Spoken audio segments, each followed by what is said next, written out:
Hi there. So here we are, all of us working to struggle, right? We know the struggle's real through this. I am actually probably about 3 weeks into recovery. This was, I think Saturday was actually the first day that I wasn't coughing and I could get my breathing to be a little bit more regular. So I had been isolating, and we all know what is out there, so I don't need to reiterate any of that. But my breathing and my speaking is still affected, but with the craziness that's going on, and now everything's shut down, there's all of us who are trying to grapple with this total disconnect and this impact, right, of what feels like a sentence for all of us. And it really stirs up a whole lot of stuff that I think we kind of thought we might have been done with. At times in our life when we feel that we've had no control, we would never be a victim to a situation like that again. And here we are with no control at all, financially, emotionally, our relational connections, right? So we're confined to home, and many of us are in,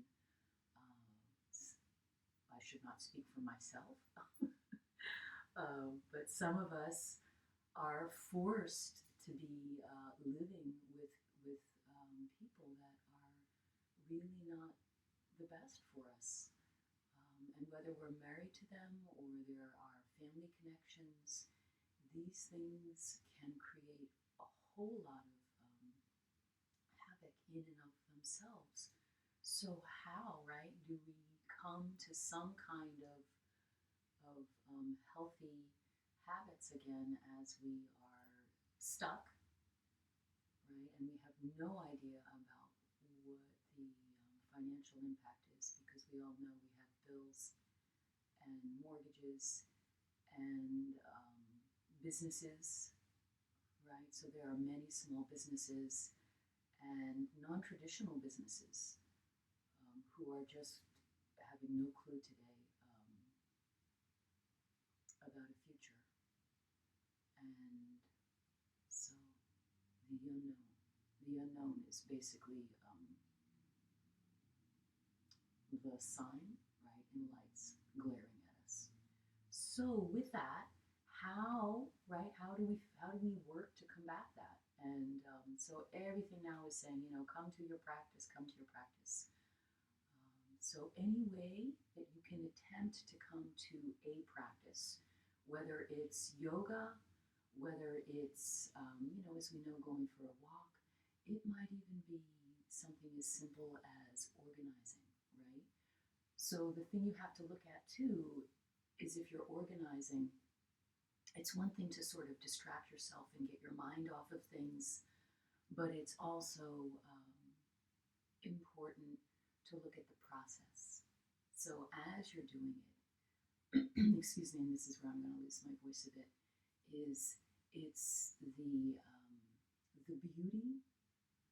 of the process.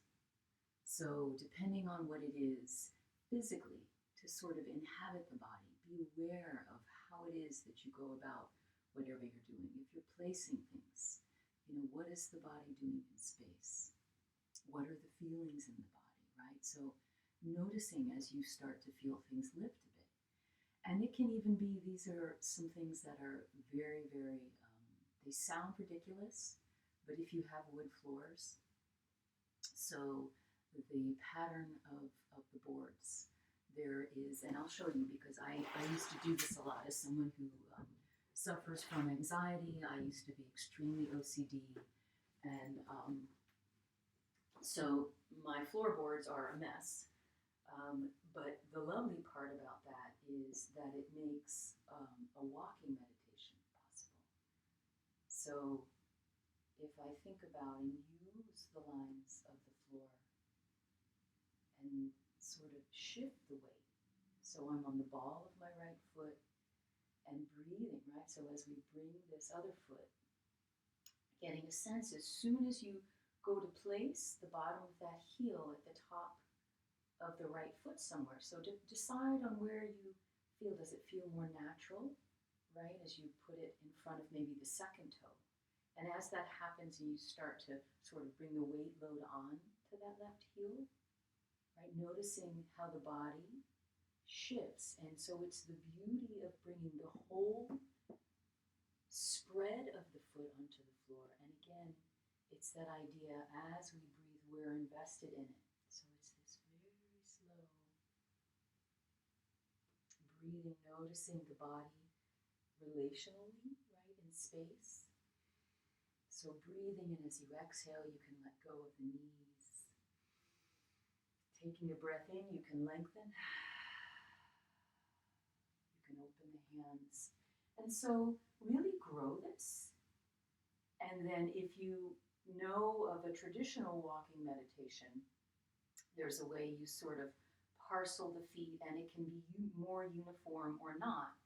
But you can turn the right foot to make your angular, right, sort of segue forward, and then you can turn the other foot, right, to mirror it, and then you turn again, making an angle. So it's sort of this labyrinth, right, that you're using and creating. And so when you look at the messy floor, right, you don't really see the mess. So it's not about, oh, there's a chip there, oh, there's dirt here. So really, it becomes about marking breath versus marking time. So noticing if the face is relaxed and getting a sense, right, as the body starts to really buy in to this process, because you're here for the long haul. And actually, you know what if I'm not? What if this is, SHIT? I don't know that I can say that. But, so what now, right? What now? So I'm thinking, man, I can't do this. I got too much inside. I need to sit down. I need to figure out what it is because I'm too antsy. So if I'm too antsy, I might think, oh God, I just need to rock. I need to rock. I need to rock. I need to breathe. So I've got one leg folded under me right now, noticing, oh, I feel kind of stuck. This isn't working. Need my hands down. I can sort of allow, the hands to work a little bit. This is killing my ankles. So what can I do? I can open the legs a little bit, right? And so it becomes now a little bit different how the weight is working in the body. Oh, right. And so you might be a little achier today, right? So noticing the body versus, I'm just stuck. I'm stuck in my emotions. There is a way out. So it's finding that back door. And then it's shifting, right? Rearranging the legs. And you can start in that more crowded position again if you feel you must. And often the breath is going to ascribe itself, right? It's going to fit what feels like the biggest output. So let it naturally kind of work. So the inhale or the exhale for you, it may be different. For me, again, I'm sick. So what made sense one day when I was well doesn't make sense today. And I really have to, again, pay attention to I'm overdoing it. So then settle, right? So once we get some of that, that kind of riddled energy out, we can come back and now try to get a sense if you are able to close your eyes. And you might not be able to. So fix the gaze. So fix the gaze ahead somewhere. Let the head just sort of bow a little bit. Let the mouth unhinge so that there's a lightness between the lips. There's space. There's air. And it might be some gusts of breath in. Again, to help kind of usher some of this anxiety somewhere other than inside of you.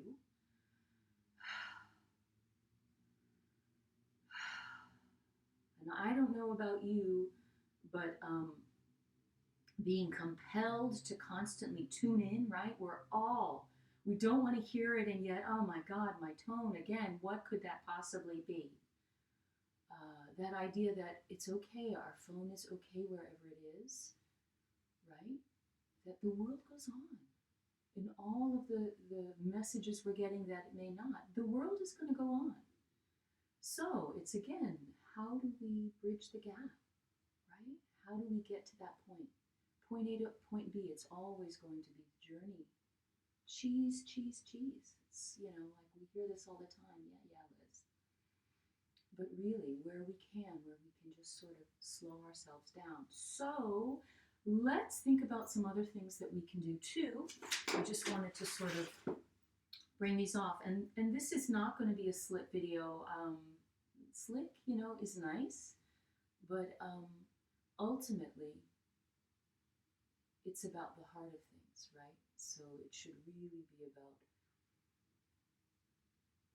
not the aesthetic value, but the intrinsic, the real root of things. So let's so before we come to a practice or something that we're trying to create a shift with, just get a sense, right? Is there something I can do to bolster this? So for some of us, it is more about sensory things, tactile things. So even before you come to the mat, or again, go out for your walk, right? You might need to put on a shirt that, makes you feel loved. So this is a shirt that someone gave me many years ago, one of my dear, dear teachers. So I've been teaching for 8 years now, and excuse me, I taught I'm in Pittsburgh, Pennsylvania. This is sort of mixed in. Not that you want a lot of information, but so I was teaching at one of the major yoga studios here, and also have a private teaching practice. And I also work with some other folks with intellectual disabilities, autism, and some other complex issues. And one of the best things we can do for ourselves, because we're all on the spectrum, whether we want to believe it or not, just like we're all crazy, just on one day it may be a little bit more or a little bit less, but it's all there. So let's not kid ourselves. So one of the things we can do, because we are a physical being, right, is that sensory is critical for us. It is how we organize ourselves in the world, right? So it's all this data, it's our subtle body, it's all of these things that come into play that give us, right, our sense of self in the world, right, physical self, right, and then that influences our emotional body. So if we can put on some clothes we like, clothes that make us feel good, we can feel that constantly on our skin. So these kinds of things can create anxiety. So if it's not something comfortable, right, there's going to be that low-level kind of building that we may not understand right away. And it can be like when you're at work, when you have something that's too tight, and that's creating constriction, and it creates tension and stress. So ultimately what that does is tell the body, right, that there's a feedback, right, a line of communication where there is stress somewhere. And then it creates a bigger sense, right, it snowballs. So put on some music, we all know that, and sometimes it's not soft, quiet music. So again, it's sort of matching what you need. And sometimes too, it can be about a color. And so that might mean you need to put some lipstick on, right, because your favorite auntie did that. And that's okay, because that kind of inspires you. And that's what we're looking for, inspiration right now, from one another, right? And from the areas we can know to take it from, where we can stop and say, yes, this is what I'm looking for. This is what I need.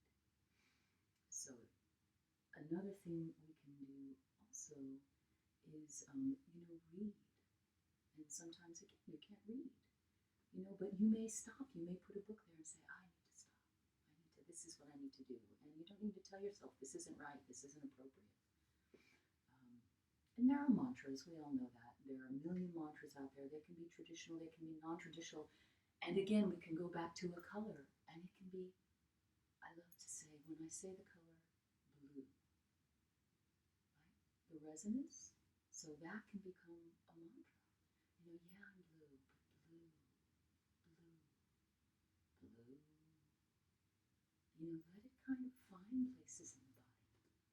So it's the timbre of the voice, right, of sound, that also has that huge, it's unseen what sound does, music, the words, all of it, but it's the frequency.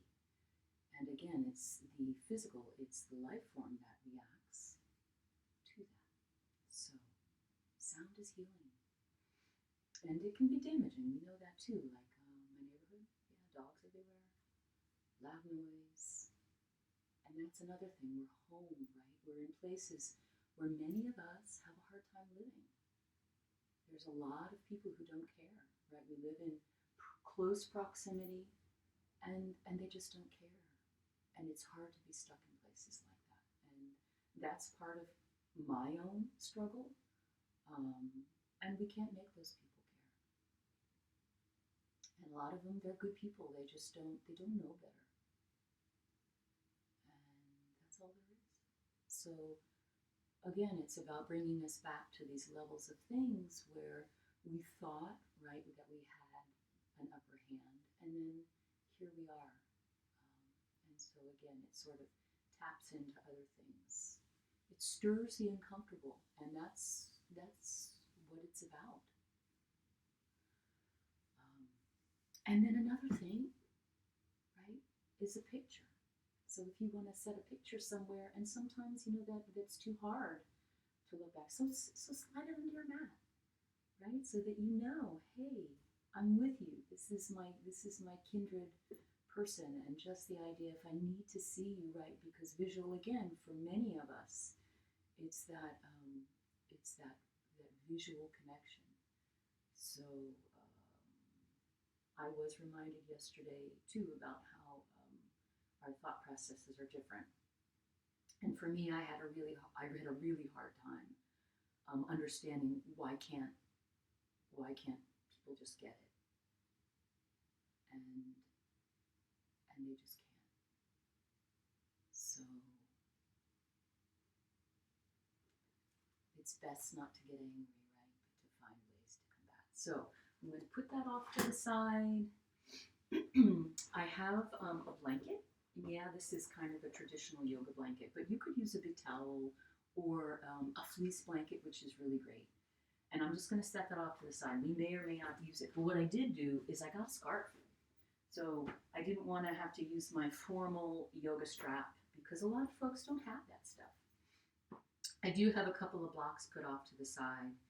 And what I'd like to do is just to sort of come to a kneeling position, okay? So, excuse me, again, I'm going to be clearing.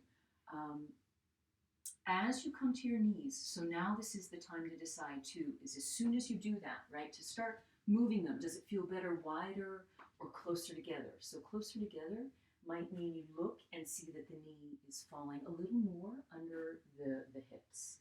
And that could not be. I was sitting a while, so I'm quite sore. So it's noticing what's there today. And then look through your legs. Check out your feet. Just let them rest. So don't actually force them down, which is the tendency. And I'm just going to sort of scoot away from my feet for a minute and just bring the attention to my arms. So my elbows, you want to keep them bent right now. So don't lock them. Don't create a lot of stress on the joint, okay? And you might even engage your belly a little more and shift the weight just slightly back so that the hips are leading back. And that takes the weight out of the wrists. So for a lot of us with osteopenia, arthritis, and we can even be young people, right? So you get sore wrists, whether you're young or you're old. And so now back to the feet. Look at your feet. And so as they're on the mat, kind of take your gaze away and just sort of bring them to a place where they feel comfortable, okay? in terms of laying the toes and the top, the roof of the foot on the mat. And then just sort of notice, are you letting go of the energy in the feet? So you want to feel a little bit more of the burden taken out of the foot to sort of engage and help press. So the lower leg, right, and the foot are relaxed. And then bring your gaze back to the feet. And just sort of notice, right? Kind of map what the asymmetry is, right? How the feet are different. What parts of the toes you can see. Sort of get a sense of that negative space and the positive space.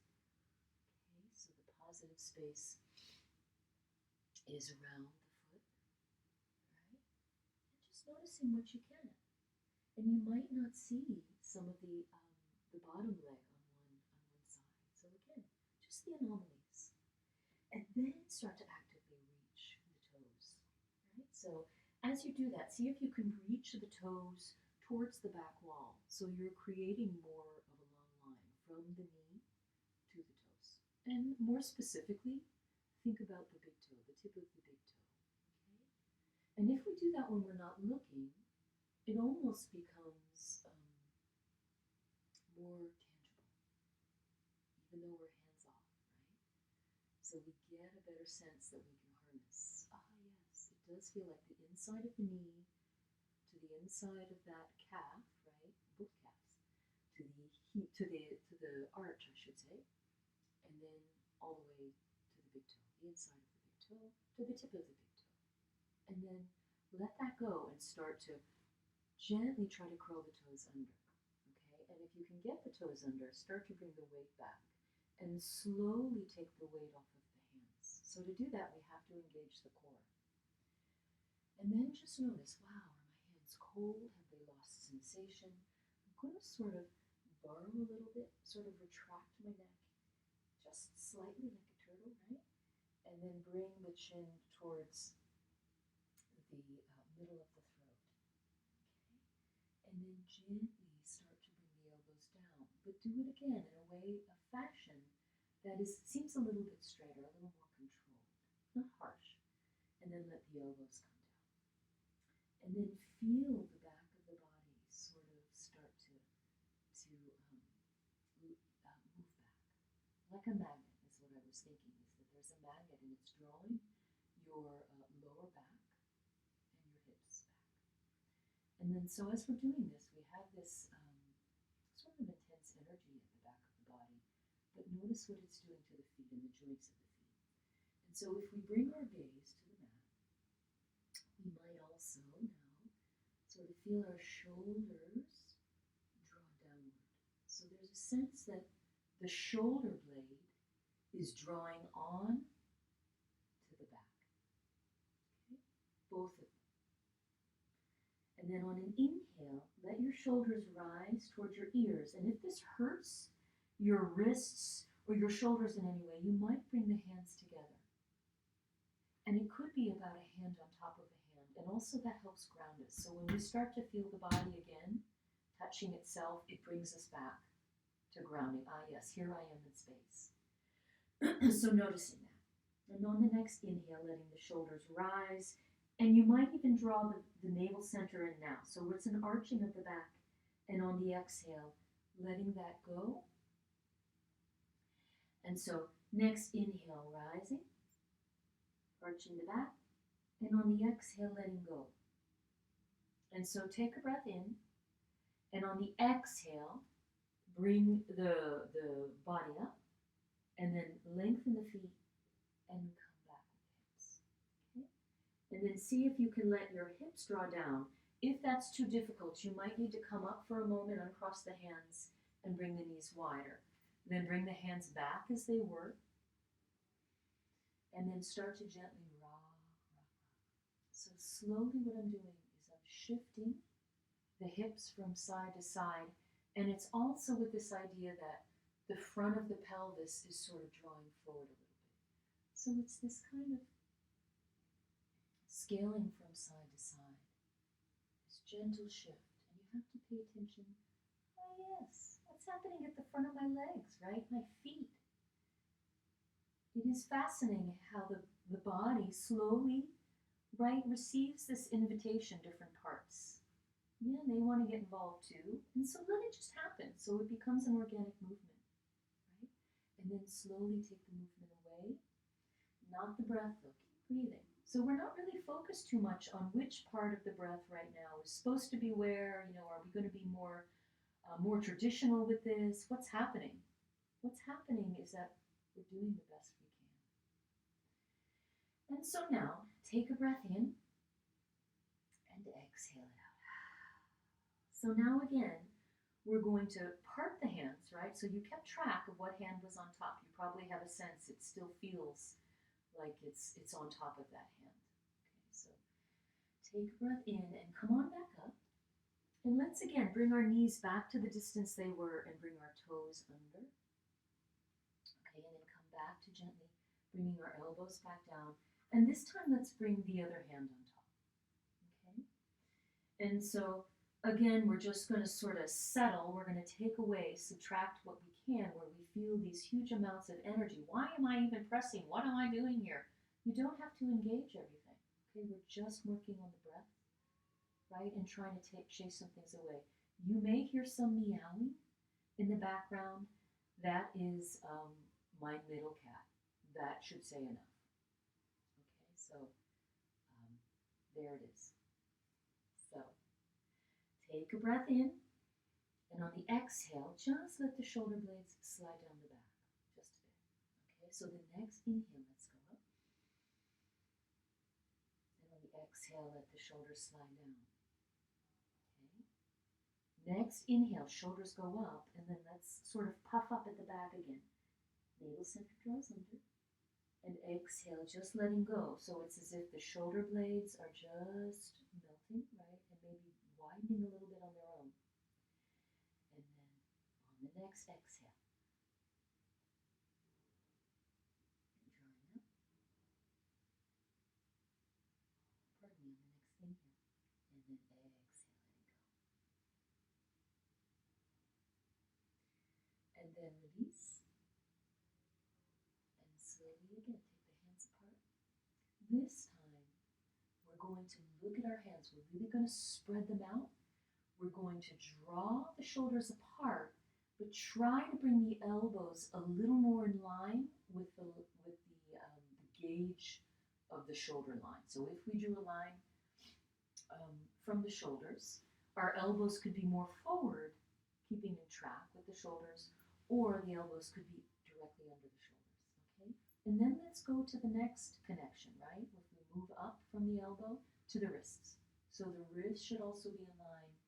And then we can fan out the fingers, right? So we really want to try to stretch. And in particular, let's lengthen and pick up our thumbs and then draw them down. And all of the other fingers can lift other than the thumb. And then it's a process. So slowly from the root of our pointer finger, or forefinger, drawing down to the tip. Not severely. And then taking a breath in, and let's go base of the middle finger towards the end. Another breath in, ground at the base, ring finger, and exhaling all the way down. And then again, take a breath in, root the pinky finger, and then as we exhale, lay it all down. Okay? And then let's go in reverse. Okay, so peeling up on the inhale, but stretch the pinky. Exhale it out. Inhale, ring finger up. Exhale it out. Middle finger. Inhale it up, and then let's exhale, draw the energy, breath, to our elbows. So as if we could pull the mat toward us. Next inhale. Forefinger, right? Pointer finger should stop looking at you. And exhale, draw the energy. So this little bit of isometric energy. And then thumb. Inhale, lifting, and exhale, release. And then slowly lift one elbow up on an inhale. Exhale, drop that shoulder. Inhale, lift other shoulder. Exhale, drop shoulder. Now prepare. Okay? So next inhale, slowly see if you can use the core and lift your hips. So again, you might be a little achy because we were stuck there. We might need to bring, yes, the knees need to come closer, Liz. Oh, my feet. Wiggle those feet. So toes, and again, what's happening with the elbows, right? So we don't want to lock elbows. Again, there's a buoyancy. That's what we're looking for, right? So we can float through it. So find a big breath in, right? Inflate, and then exhale, release. Bring the knees to hip width distance. Bring your hands now, again, to coming a little bit closer underneath the shoulders, shoulder width apart. Spread, broaden across the back. And now there's a sense here that there's some energy of the upper arm. So we want to get that idea that the biceps are spinning outward. We call this external rotation. And this might be enough for you, right? So you might say, okay, what else? Not much more, I can't do it. Even with this. And again, it's not berating ourselves. Like, are you kidding me? This is all? This is it? And I'm tired? Relax. Take a breath. You can go right into child's pose. So this is where we go. This is our restorative place, our safe place. And there are many others, but this is the kind of the ubiquitous, the one that's everywhere, your child's pose. So bringing the toes together, if you are able to, closer together. And then find a wide posture for the knees. So it might be, almost as wide as the mat, or it could be wider. And then you let yourself go back. So it's creeping the hands back. Some folks like to extend them initially, and that's okay. Your head may hover. You might have those Thanksgiving tree hands, right? So there's a reaching, but there's a connection with the hands. Okay? And so get a sense that the back of the body might be lifting. So there might be this beautiful energy spreading all across the back. And as you're breathing on an inhale, really letting that belly sort of drop and expand so that you feel, right, the pelvis, the whole pelvic floor open. You don't want a sense of tension there, which many of us, men and women, do. We don't even realize. It's something we do. It's a mechanism for us to help us feel safe often in our daily life, right? It's a proprioceptory thing.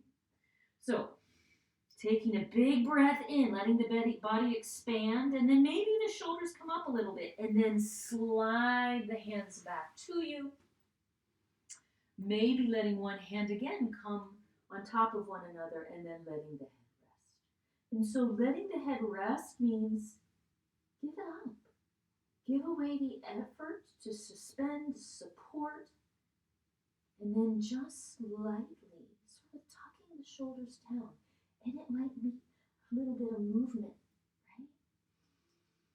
And as you're doing this now, just fully invest in the breath again. So the breath is going to inquire and ask of the body to relax. So if you start thinking of the body as a unit, right? Not as this disjointed thing, right? We're always kind of saying, oh, my knees, they're horrible, and I hate that, and God, I've had this for so long, and my body is just useless. So it's this idea about where the breath, right, really becomes this sort of gentle caretaker to these areas. So if you could, right, directly sort of infuse these places, even though, logically we know that it probably couldn't happen, but that we're taking the intention, right, the conscious thought, right, and the hope and the desire, not the accusation, not the hatred, not the sense that we've been betrayed by our own body, but that body is doing what it can. And that we, right, have to figure out a way to not have this sort of shame and hatred and agonizing that we do. Right? All right. And so then gently, let's lift our head. Let's lift our head, rise. Find a point at which to gaze, somewhere near the top of the mat. Find the hands to come to a place where the shoulders feel like they're open, that we can support without a lot of pain, that the joints of the elbows are softer, right? Again, it's not this locked arm. And that might be the sense that we're pushing the mat away. So as we do this, we might carefully draw the knees a little closer underneath us, and that now again we have the extension of the back of the foot. So here we are where we may be getting some input from the hips and the knees, and so we might need to come up higher and find a way to come onto the toes. So we can bring our hands back to the mat, and on an inhale, start to escort this right leg forward, right? So that we're coming into this gentle lunge, right? And I have a mat here, a blanket here. You might have something handy that you can stuff under the knee.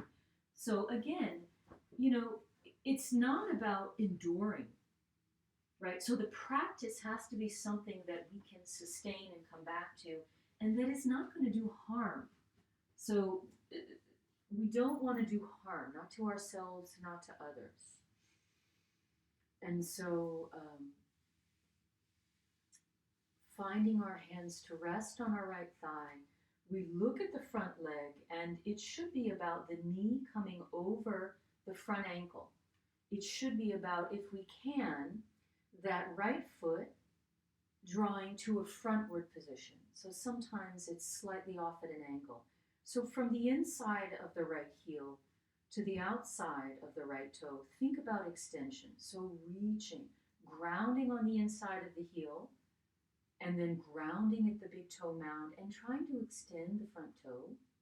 And then also, if we sort of want to kind of create a more complexity, let's fix our gaze so that the head is lengthened, right? So that we have this sort of nice long neck without a lot of tension at the back of the neck. So again, it's this idea that we don't want severe components, severe posture. So get a sense that the chin is lower than the corner of the jaw. And then gently, if we perhaps we gaze back at the back leg, we might see that our left foot is straight away if we can get it that way. And sometimes it's not possible. So fixing your drishti, your gaze, breathing, and using the surface of the hands against one another and against the thigh. So firming the right thigh, drawing in your navel center, and then perhaps, again, more complexity may be, are my hips square? Is my right hip in back of my right ankle, my right knee, I'm still learning, knee over right ankle. And then again, the foot at the front isn't crumpling and gripping and deforming itself. And then gently, let's bring our hands to the mat, and let's bring our fingertips first. So again, the idea that we use the map of hands falling somewhere under the shoulders, shoulders broadening. Take a big breath in, and on the exhale, press the left roof of the foot into the mat. The knee may come up, and then exhale down. Inhale, press, shoulders may roll out a bit, finding a place to fix your gaze. It might be the big toe, and then exhale, release. And then one more time. Inhale, ground, and you might be pressing off of the front foot as well. You might have that knowledge so that you're pressing, but you're not gripping the toes, curling everything up, and then exhale, release. And then flatten the hands, okay? Flatten the hands, use the forefinger and the thumb to really press, take the weight off the heel of the hand, walk that right foot out, bring the right foot inward, right? So again, that we're finding that measurement of shoulder width distance for the hands, and using the fingers, the entirety of the fingers, including the fingertips, to press the mat away. We want to protect our wrists. And let that right foot come at about a 60-degree angle away from you. Right? So it's just at this nice little falling off to the side. Right? And that right knee, we're not forcing it down. We're just letting that right hip open. And we might get a sense, yes, I will reach a bit with my left toes, and I might reach with my crown forward. So, again, point A and point B. Point A, top of head. Point B, right, back toes. So lengthening, thinking of that conduit, that thoroughway. Taking a breath in, massaging the spine a bit and the organs, and exhale, letting it go. Again, inhale. Exhale, let it go. One more time, inhale. And exhale, let it go. And then slowly, you can wiggle walk the right foot again, bent elbows. And the elbows could be tracking back. So again, it's that idea that the biceps are sort of turning out, our external rotation. Let's drag that right foot and right knee to this cushion that we're on, and let's toggle back and forth. Exhale back, inhale forward, and we might move just a little bit further forward. Exhale back, inhale forward, and we might squeak our hands forward just a little bit, bending our elbows so that the inner arms comes closer to the body, hugs the body, and so we've got a little push-up going on, and exhale back. And then inhale forward. And then exhale back. Walk the hands back. Take some quiet breaths, right? We need to figure out where we are here. Take some breath in, kind of be in amazement, right? At that width of the ribs, right? It's sort of this ellipse. How wide can you get those ribs? It's fascinating. Now this is fascinating stuff. And then just sort of toss off anything that you had at the front of the mat. So we know we're going to go forward with our left leg. Okay, so coming up, onto our hands a bit. And then on an inhale, getting that left leg forward. And so again, this is monitoring. We're feeling, we're really keying in, right, to what feels right. It's not going to be the same on this side.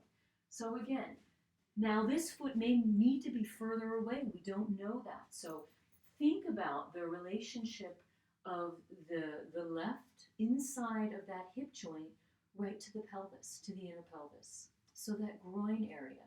So for a lot of us, the SI joint has a lot of damage, right? And again, young or old, it does not matter. So we want to be careful, again, about how forward, right, we go with this leg. We don't want to stretch and damage our hip flexors, which many who started in the yoga world have done, because it's this overextension. It's these false ideas about how the body can move in certain circumstances. So we want to be very, very tuned in, and again, nonviolent, protective, thoughtful, intentional. So again, we look at the front leg, get that map of ankle up under knee.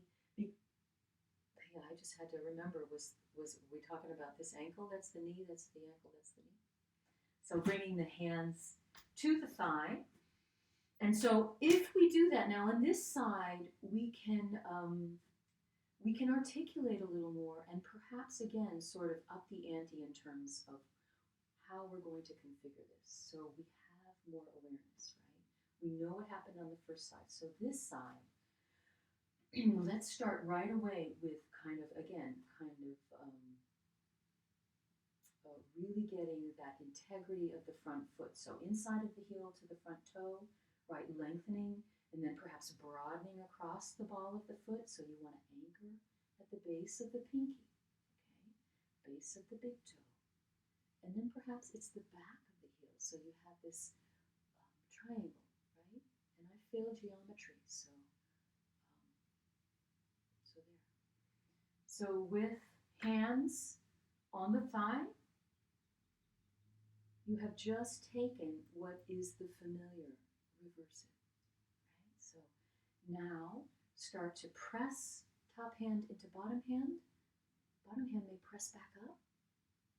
Right? So try that for a while. Try using the leg, the energy of the leg, to support. Really press away with that left foot, the whole surface of the foot.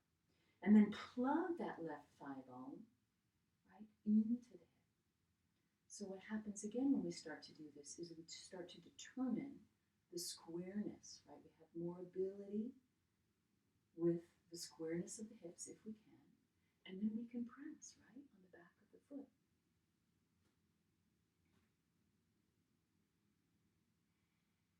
And so are we breathing?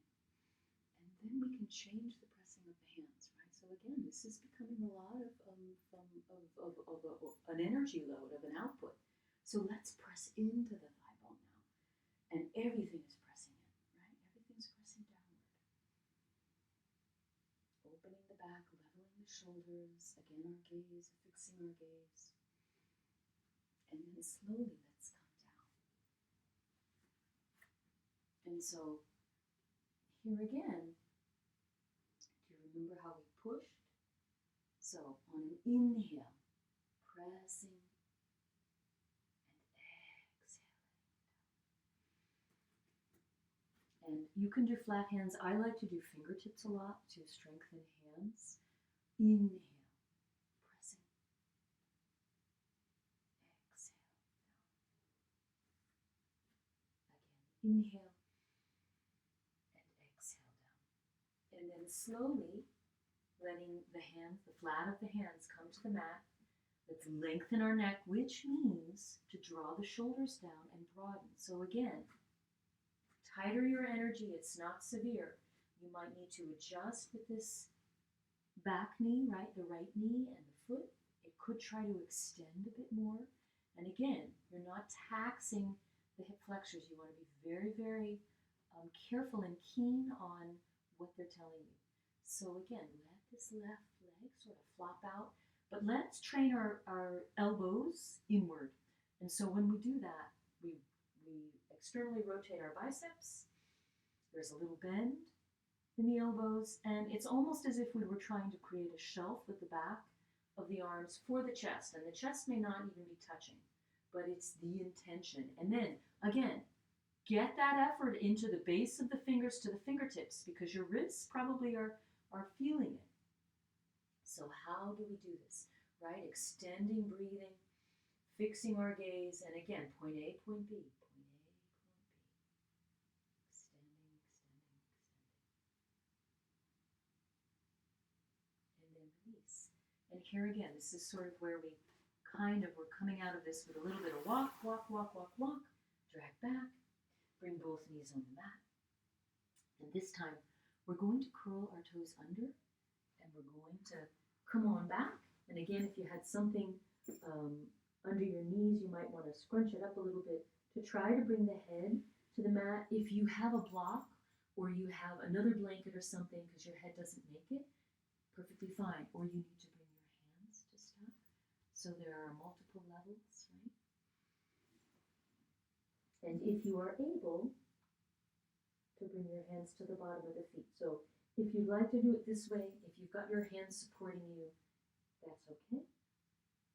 For some of us, it might want to be about this. Just sort of letting the head hang. Okay, so if you can bring your hands to the bottom of the feet initially, just taking some breaths. And again, hear what we're doing, right? We're using ourselves to ground ourselves. And we might even be pulling those feet right towards our head and pressing into the feet a little bit. Again, because there was that energy. Feeling the lungs, right? Feeling the expansion of the upper chest from side to side. And then just feeling them collapse and squeeze all the breath out. And sometimes it's these guttural sounds that come out. Right? And then releasing.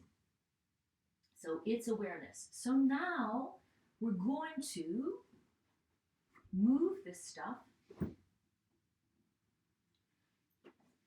And carefully, we're going to take our strap or our sock, long sock, and we're going to face forward, bringing our feet hip width distance, looking down between our toes.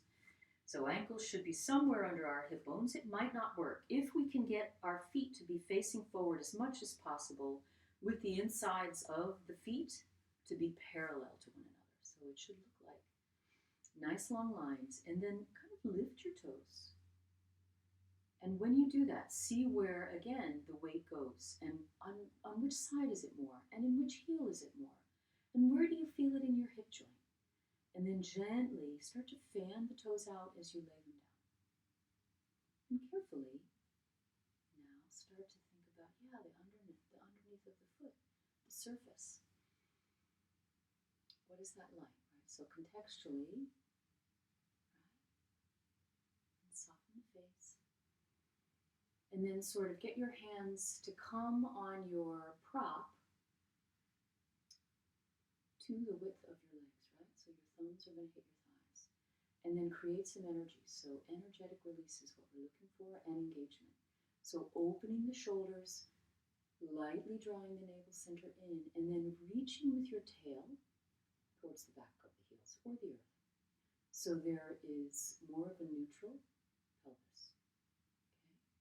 And then on the inhale, so with energy, really squeeze that prop and draw forward.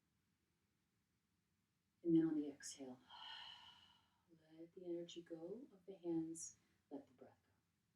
Okay, so as we do this again, we might draw back with the surface of our foot.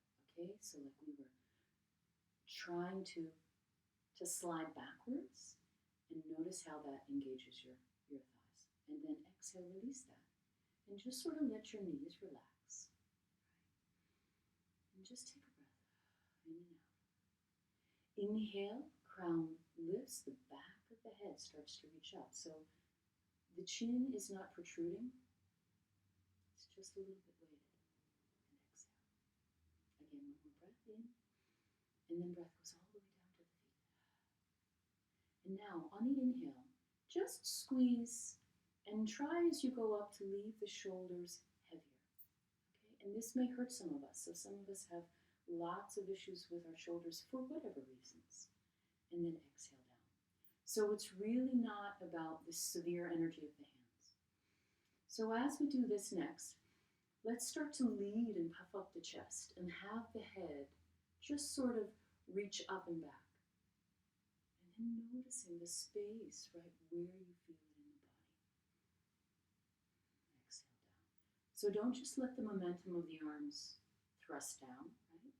So inhaling, letting the mouth soften, the tongue relaxes. And then exhale and release.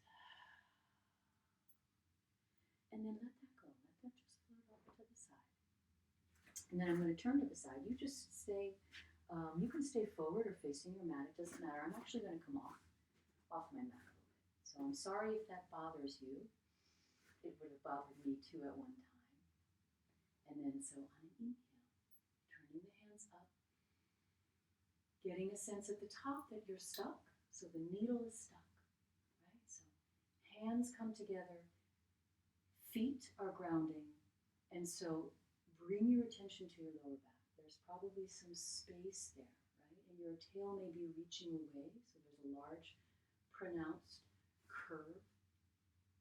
So start to draw the navel center in slightly, reach downward with the tail, and then on the exhale, draw your hands to your heart center.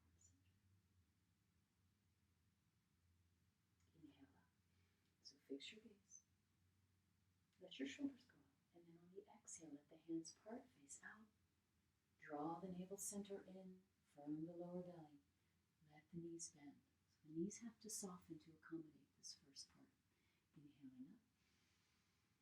Letting the hands turn up if possible. Thumbs are rounding to the back. Exhale, drawing down. Folding, so it's a long kind of process. Inhaling as we go up. Grounding the feet, solid legs. And exhale. And one more time. Inhale. And exhale.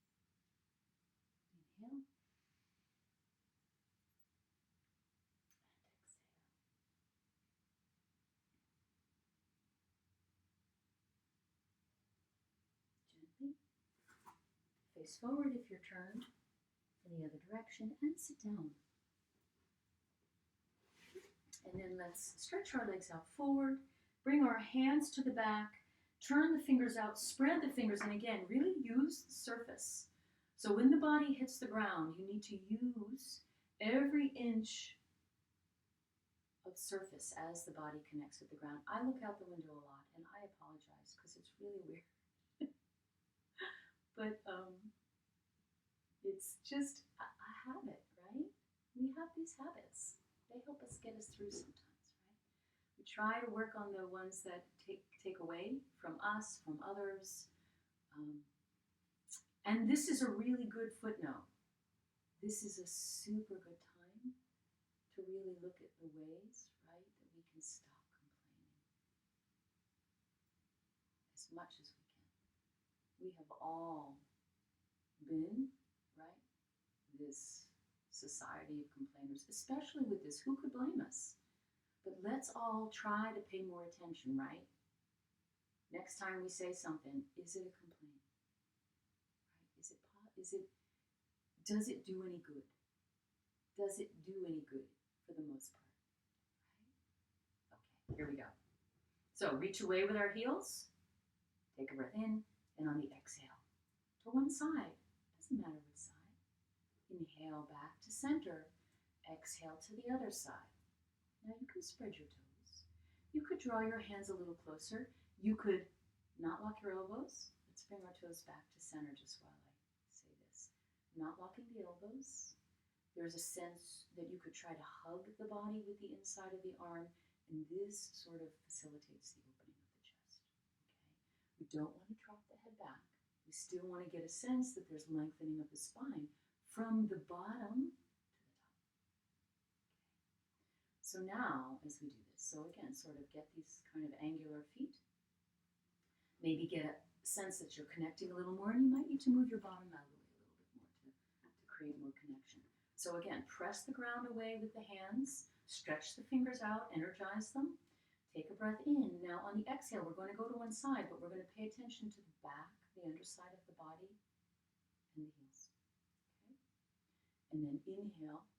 So try if you can not to look at the feet, but to coordinate it. Exhale, knowing that the movement is going to be sloppy on one side. Okay?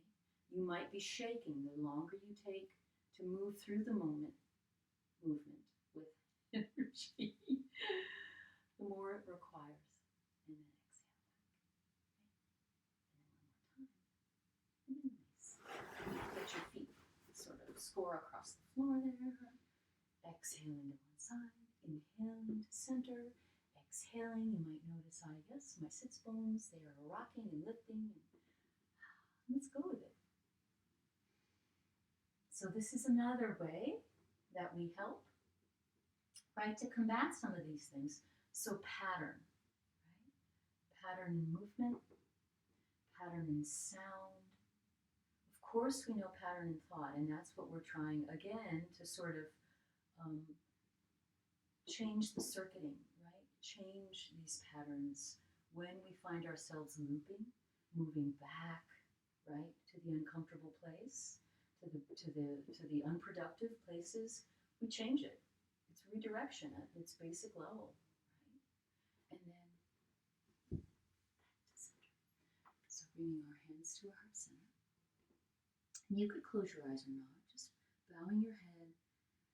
And it's the opportunity here to come out into the world again, to all that we know, all that we are,